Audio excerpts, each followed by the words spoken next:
with The Real Cinemas Blackpool and Ballincollig and online at therealpicture.com. In a world where there's a million movie podcasts, here comes another one from themoviebit.com. This is the podcast.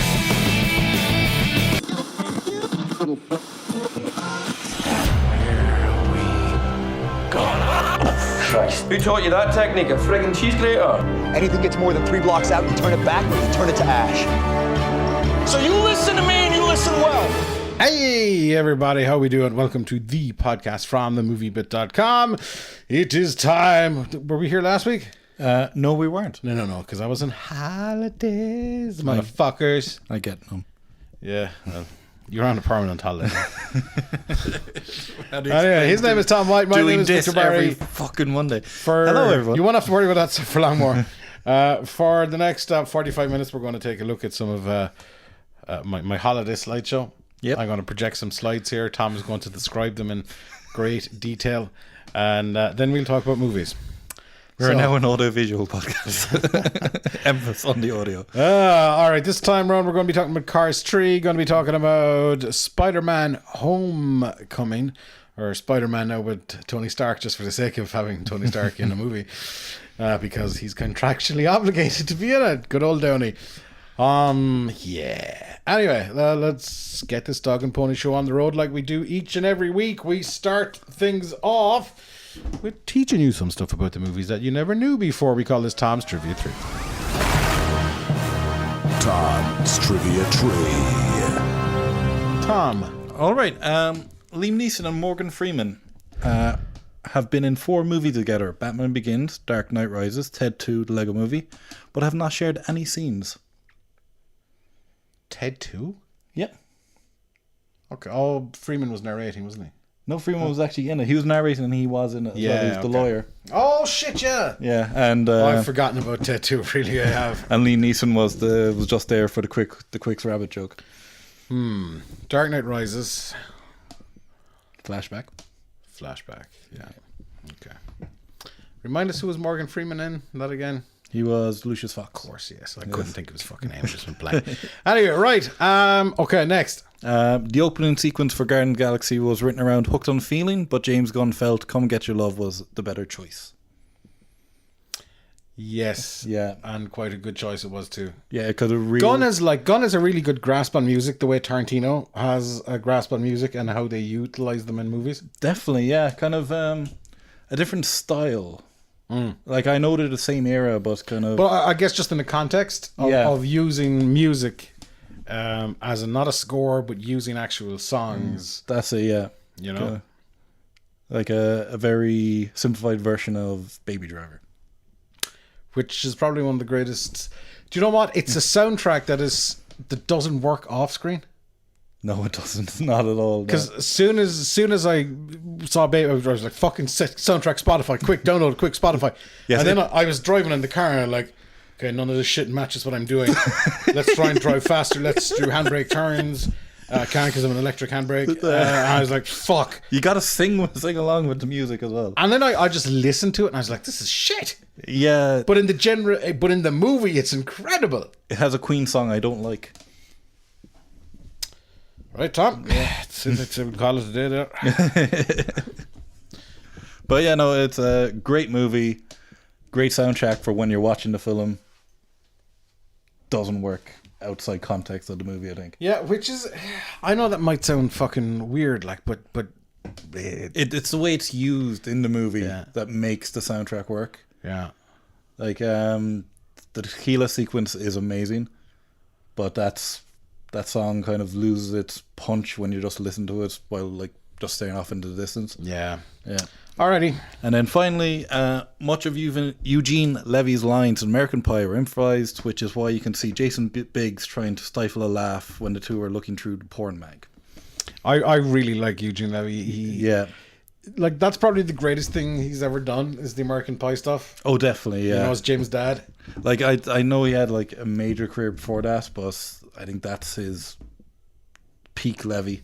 Was Jim's dad.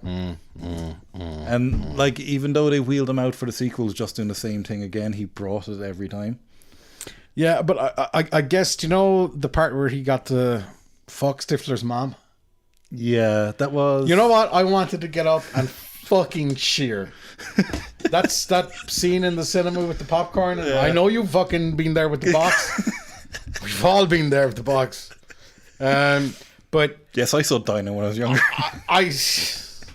I wanted to get up and applaud because just you felt so fucking. That was a reunion, wasn't it? Yeah. Fucking, much love to Jim's dad. That was we went on a journey with that man, and yes. And he was at the core of that whole American Pie franchise, really. Yeah. Excluding the horrible spin-offs and all. He was in the spin-offs. He was in the spin-offs as well. We'll just forget about those, huge. Yeah. Oh, God. Alrighty. We're going to get into... We're going to talk about Cars 3. We're going to talk about SpiderMan Homecoming. So it's swinging in with a $257 million worldwide opening. Yeah. Now the MCU, the Marvel Cinematic Universe, currently at $12 billion worldwide, which is insane. Absolutely insane. Since 2008. How many movies? Oh God. Not even in 10 years. Yeah, just... Not even in 10 years have they pulled this in. Oh, just under 9. Yeah. Wow. That's just even, like over $1 billion a year. And there's been gaps in between those as well. Yeah. There's like, there was like, what, a 3-year gap between Iron Man 1 and 2. Yeah. Yeah. Should have been more. But yeah, fuck it. Like, if you were an accountant at Disney, you'd be like, we fucking did okay by these fuckers. How much did Disney buy them for again? Oh, that I don't know. I don't think it was Lucasfilm money. Was it $1 billion?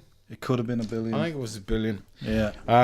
But anyway, it's insane. And forget about Iron Man for a second. Spider-Man is the Marvel superhero. Yeah.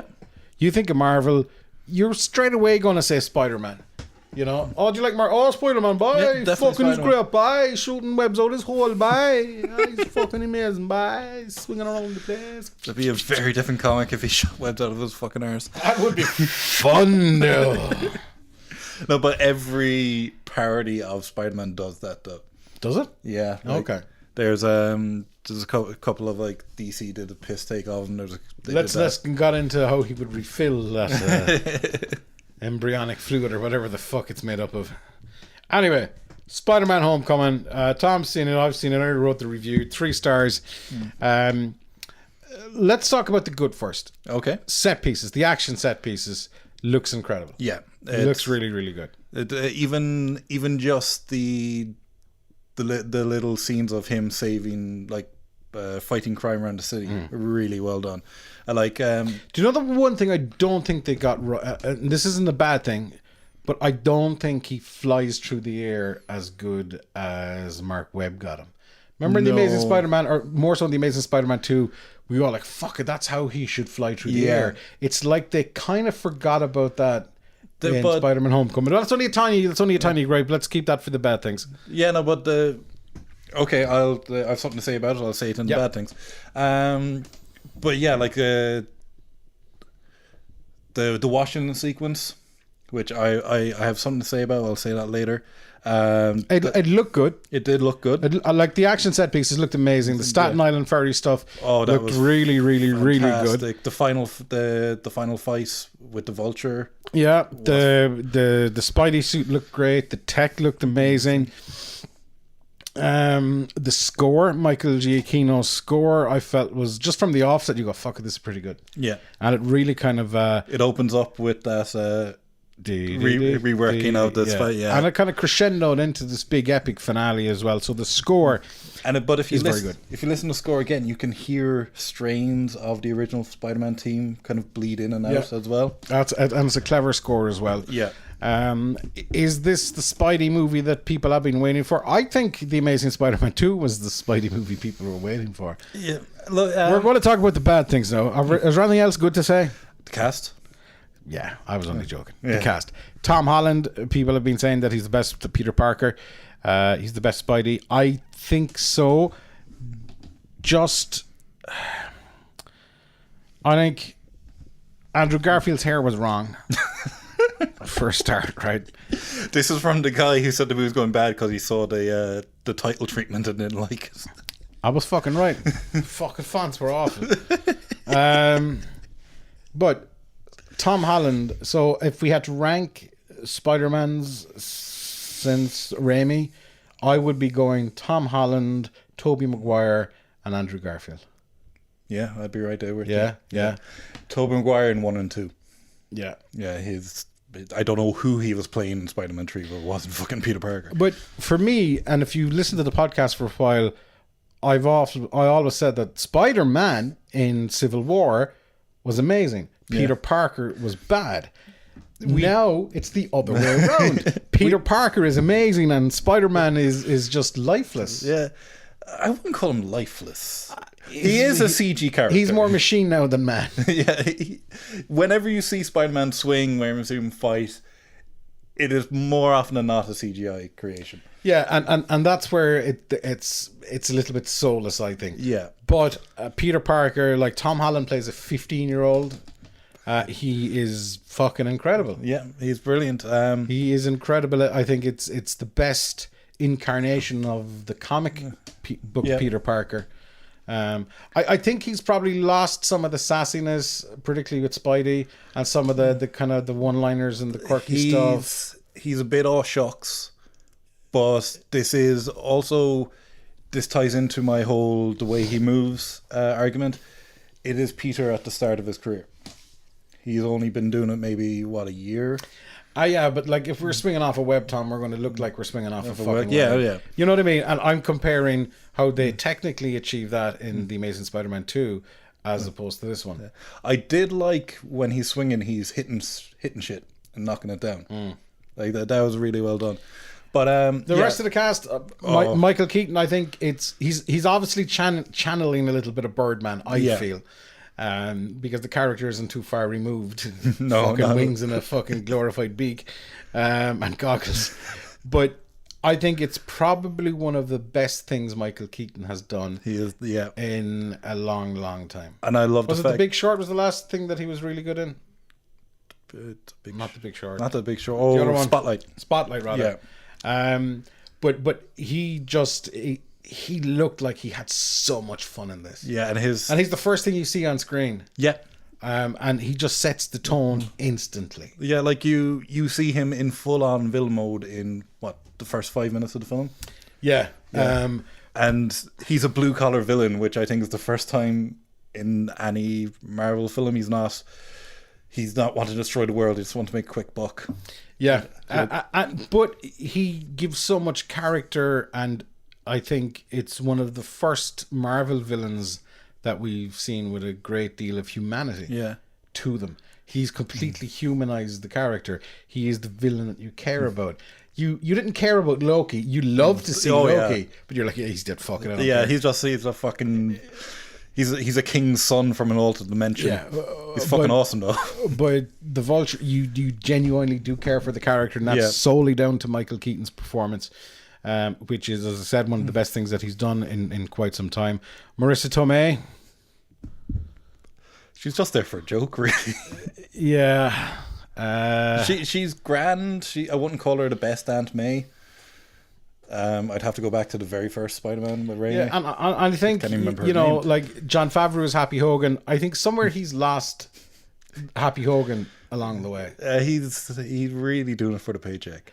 Yeah, but he's kind of forgotten the soul of that character and the humor, because it's just he reminded me of Pete from Friends. He's back to playing Pete. I don't know enough about Friends to engage you in that, but you're right. It's just a paycheck. He's not Happy Hogan. He's just whatever. He's not happy being there. Yeah.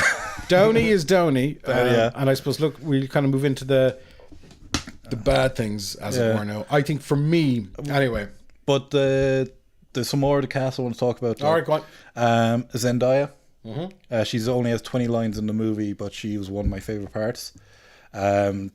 Basically, you cop on 2 minutes into the film that she fancies Peter, but she plays it like, oh, I fancy the whole off you, but I'm going to ridicule you and embarrass you every chance I get. Somebody that's not Irish listening to Tom is going, she's into rimming. Fuck. The teachers, all of the teachers from Hannibal Buress as the coach are fantastic. They're just, this is like Kevin Feige always said, oh, this is going to be if John Hughes made a Superman movie, and I think it is. I think this is like Parts of it. Yeah, Breakfast Club with spandex. Parts of it. I mean, let's move into the bad things. For me, one of the bad things is Robert Downey Jr. Not because he's bad as Tony Stark. He plays Tony Stark as well as he's ever played him. You know, and Iron Man is great, but it just seems that nobody had enough faith in Tom Holland from a marketing perspective and a publicity perspective that they had to shoehorn a big name in there, almost to chaperone the character in, which it's more or less been the first time it's been done, even though Downey's role is quite limited and it's sporadic throughout the movie. He is there for the whole movie, but he's peppered throughout. No pun intended. You see him in the first 10 minutes and he's in the last 2 minutes of the film. Yeah. You know, he's just there for the sake of it. He doesn't add anything to the story. Like, he worked obviously in Civil War. Yeah. I think he's just there from a publicity point of view more than anything else, because Tom Holland did an awful lot of the press, like a lot of the big shows in the States. Who was next to him? Downey. Downey did a lot of interviews alongside Tom Holland in the likes of Conan and all of these guys. That's probably it. Like I think that's, if you go back and if you look at any of the other Marvel movies, Robert Downey Jr. fucking was a junkie. They had to fight to get him into Iron Man. Who the fuck was Chris Hemsworth? Yeah. You know? Who the fuck was Mark Ruffalo? Well, we kind of knew, you know, in the sense that when they exploded in the comic book world, they were fucking nobodies, but now they're the biggest names. And I would much prefer to see, you know, Tom Holland for an extra 15, 20 minutes doing his thing, as opposed to having to fucking interact with Shoehorn Stark. Yeah. I do think he's a bit shoehorned in, but I do like the dynamic of Tony Stark as the mentor, because it adds you could have done without having Tony in there and still have had that dynamic, because all Peter cares about is pleasing Tony and getting on the Avengers, and that for much of the film, that's what drives him. And yeah, but you know what? I think this was a movie written not with Spider-Man in mind, but a movie that was written. How the fuck can we get people to come in here and endure a movie with a brand new actor that nobody knows anything about? I can totally agree with that, because this is the third reboot in fucking 5 years. And I didn't think Raimi's thing needed a reboot. I certainly didn't think Mark Webb's thing needed a reboot. By all accounts, we could have Tom Holland for the next 10 years as Spidey, which is great. Like that quirk aside, the cast are really good. Yeah, we've gone through the cast. Like John Watts, I think, home run with the cast that he found. Yeah. Like kind of like Happy Hogan and Marissa Tomei, he had to bring them in. Mm-hmm. But I guess that's what's going to happen as these movies go on. They're always going to have to fucking shove in shit from the MCU for whatever reason. The other bad things about it is for me the biggest downfall of the whole thing. And I went into this which is, you should never go into a movie with big expectations. I felt there was far too much exposition. I felt it meandered around the place. It took a long time to get going. So my problem with movies that are rebooted are they take, there's always to fucking do the origin story again. But the origin story isn't done in SpiderMan Homecoming. But there's, they mentioned it for 2 seconds. Yeah. With Ned, like, oh, can I get bit by a spider? Or what did it feel like? That was it. Yeah. But it just took too long to get going. We didn't need the origin story. Yeah. Cool, right? Let's get fucking straight into the Spidey stuff. There wasn't enough Spider-Man stuff of Spider-Man doing Spider-Man stuff. There was too much fluffing or fucking around and just a couple of plot points that I don't want to go into spoilers that they didn't go anywhere. Yeah. And I think, I like a 2-hour movie. They could have easily shaved 20 minutes off of this. Oh, definitely. Like, as much as that Washington Monument sequence was cool and all, they didn't need to go to Washington. Yeah, they didn't. It's a great sequence, but it's tacked on. The only reason they went there was to show the scope of the Vulture's operation, because it was a countrywide operation. I mean, it certainly looks like, oh lads, Jesus, we haven't enough here for a movie. Let's just shoot it in there. Like I can see maybe someone going, all right, the lads are stealing from a multinational company. Why are they just located in New York? That. It's But I wouldn't have read that far in between the lines to come up with that, but fair enough. Yeah. And the biggest fucking problem I have with this, 85% of this movie you have seen. The trailers, the amount of clips, and that kind of concretes my point about Downey, that they had Downey in there to make sure people, look, fuck it, even if Tom Holland all of his stuff is in the trailer. Yeah. But it was Downey. So there was no confidence in Tom Holland. There was no confidence in Spider-Man. There's also shit in the trailer that's not in the movie. Yeah. That famous flight. So all of that shit was in there predominantly to get fucking people into cinemas, which is what it's all about. I get that. But at what cost? You know what I mean?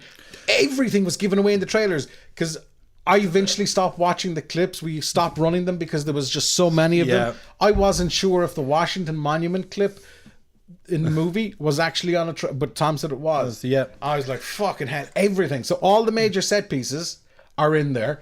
The Staten Island ferry set piece, you more or less see that in its entirety. Yeah, pretty much. Yeah. You know? But again, if you go back, it's fucking... The placement of it surprised me though.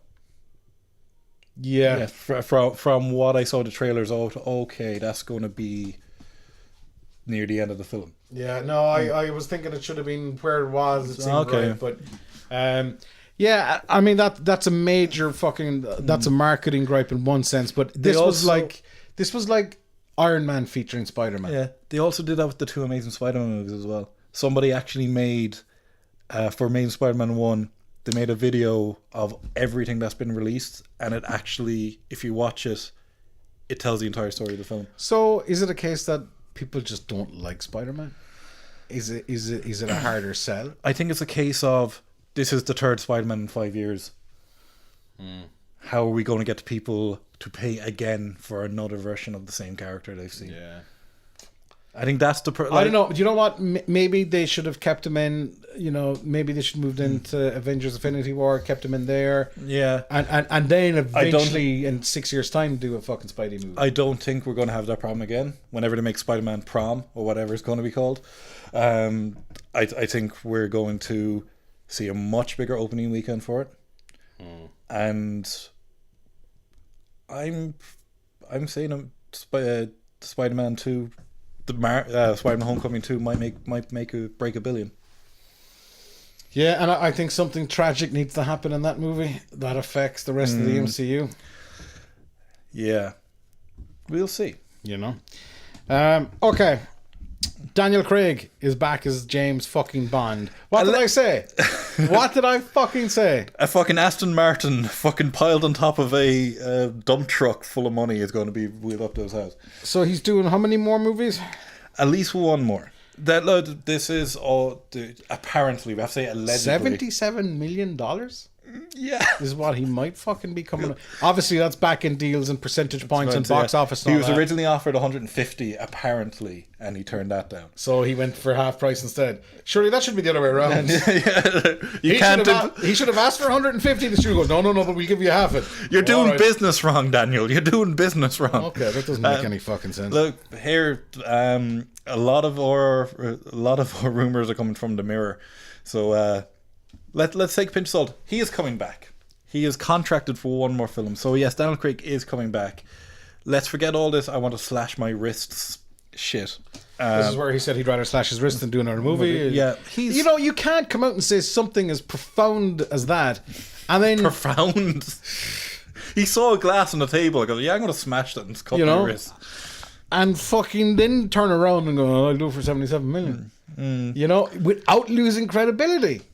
Maybe you're my new fucking Roger Moore, Craig. Especially in fucking Spectre. This is retirement money for him. Yeah. What did I say? He's typecast as Bond. He's too fucking old to do anything else. I said this like 50 episodes ago. So now he's taking a fucking big check. So he's set up for the rest of his life. And he'll probably do like, I don't know. He's doing Logan Lucky next. He's probably going to end up doing a couple of fucking stupid comedies like, I don't know. Logan Lucky. Well, yeah, but like probably a franchise like, I don't know, Meet the Pet Walkers or fucking something, you know? Like this could be a Nolan deal. This could be, look, I'll do your James Bond film if you make my passion project.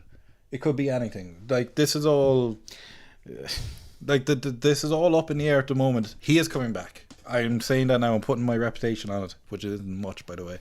That somewhere there's a bunch of studio execs going, we're fucked. Oh fuck, Tom's reputation on the line.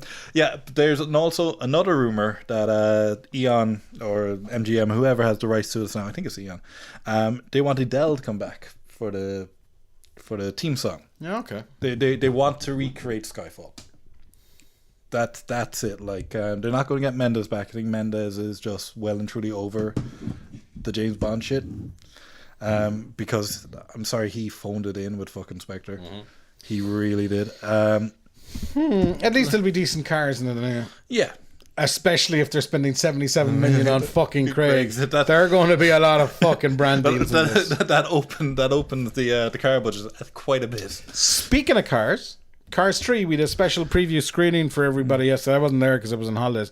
But yes. Tom has the lowdown on Cars 3, which the trailers led us to believe it was going to be this dark, gritty underdog story, something that we'd all be rooting for Lightning McQueen, you know, because we haven't really rooted for him since the first movie. Yeah, like it really struck me as, okay, they're going to put the same amount of energy into the writing and the story of Cars 3 that they with Toy Story 3, with Monsters Inc., with all their other films. Sadly not. Cars has always been the kids franchise. It's always been, this is for Pixar, this is the movie that we make toys off, that we earn our bread and butter with. Well, not a bread and butter, we earn our, or walking. They earn money off of all their toys. Yeah, I would think. But I think Cars is the biggest selling toy line. Like this, they earn walking around money with Cars. Like just like look at all the Mater shorts. Like their DVDs full of them. Like you don't get that for Monsters Inc. or Toy Story do the little shorts in front of the movies, but not to the extent of like Mater and all that. So Cars 3, we're kind of back to the basics of the first Cars movie. Mater is like pushed aside once again. He was like the main part of the second one, and I think they realized, okay, we can't really hinge a movie off Larry the Cable Guy. So like McQueen is back in the driver's seat. And it's no good, Tom. No good. Oh, fuck. God, I can't be a pun master like you. So we're back. Racing is the focus again, and Lightning McQueen is still the top dog of the racing world, but he's starting to notice more rookies are coming in, and he's starting to get pushed back and back on the starting line, and his friends are getting dropped by their companies for newer people, and he's threatened with being kind of put out to pasture. So he's going, no, I'm going to retrain. I'm going to be as good as the young guys. I still have some fight left in me. So it's basically it's a comeback story, which is brilliant for Cars, because Cars is a sports movie basically. So having a comeback tale is great, but unfortunately, and like we mentioned it before, that this is going to be the darkest timeline of the Cars movies, and it's going to be really emotional. It's not. It's more of the same. It's just the Cars humor, and just this isn't for us. The Cars movies aren't for us. I get that, but it's still no excuse to have a poor movie. No, not at all. Like it's a poor movie for us. The kids are going to love this. The kids are going to love this. Look, the story is pretty episodic. It's kind of he's making his way across country to the first race of the season, and he's training along the way. So he's on the road, goes to a new place, shenanigans happen, he learns a lesson.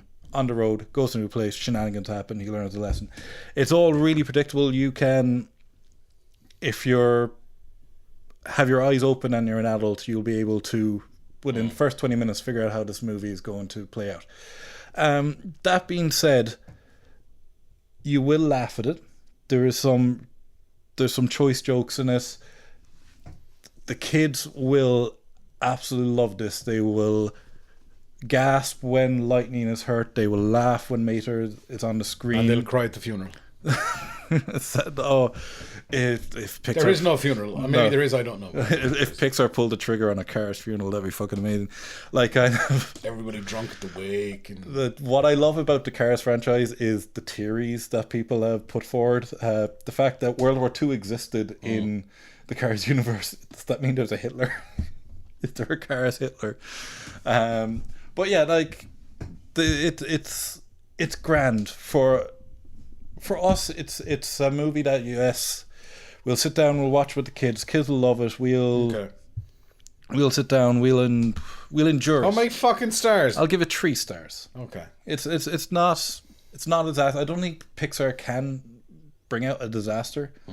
Like I will say the animation is gorgeous. They utilized the photorealistic effects that they did in The Good Dinosaur.